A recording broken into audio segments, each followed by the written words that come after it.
தனுசு ராசி நேயர்களுக்கு இந்த வாரத்துக்குண்டான டாரட் ரீடிங் என்னன்னு பார்க்கலாம். உங்களுக்கு இந்த வாரம் ஒரு பழைய விஷயங்கள்லேருந்து கம்ப்ளீட்டாக ஒரு முடிவு எடுத்து அதுலேருந்து வெளியே புது விஷயத்துக்கு போகிறதுக்கான நல்ல சான்சஸ் இருக்குது. புது பிஸ்னஸ் ஸ்டார்ட் பண்ணலாம், ஒரு புது ரிலேஷன்ஷிப்குள்ளே நீங்கள் போவீங்க. அந்த புது ரிலேஷன்ஷிப்குள்ளே நீங்கள் போகிறீங்க அப்படின்னாலும் சரி, பிஸ்னஸ்குள்ளே போகிறீங்கனாலும் சரி, உங்களோட பழைய டைமில் நடந்த ஏமாற்றப்பட்ட விஷயங்களை நினச்சி நீங்கள் இதுக்குள்ளே போகவே வேணாம்.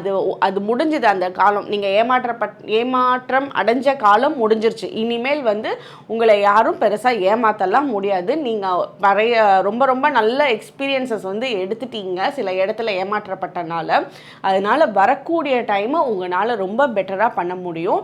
அதே மாதிரி உங்கள் கூட யார் கூட ரொம்ப பிரச்சனைகள் இருந்ததோ அவங்க கூடயே திருப்பி பேசி அந்த பிஸ்னஸை ஸ்டார்ட் பண்ணுறதோ, ரிலேஷன்ஷிப்பை நெக்ஸ்ட் லெவல் எடுத்துகிட்டு போகிறதோ அது இன்னும் டிஃபிகல்ட்டை தான் கொடுக்கும். அதனால உங்களோட லைஃப்பில் ஃப்ரெஷ்ஷான ஸ்டார்ட் பண்ணுறது உங்களுக்கு ஃபேவரபுளாக இருக்கும். உங்களுக்கு உண்டான ஏஞ்சல் நம்பர் 999. கமெண்ட் செக்ஷனில் 999 ஏஞ்சல் நம்பர் டைப் பண்ணுங்கள். தேங்க்யூ.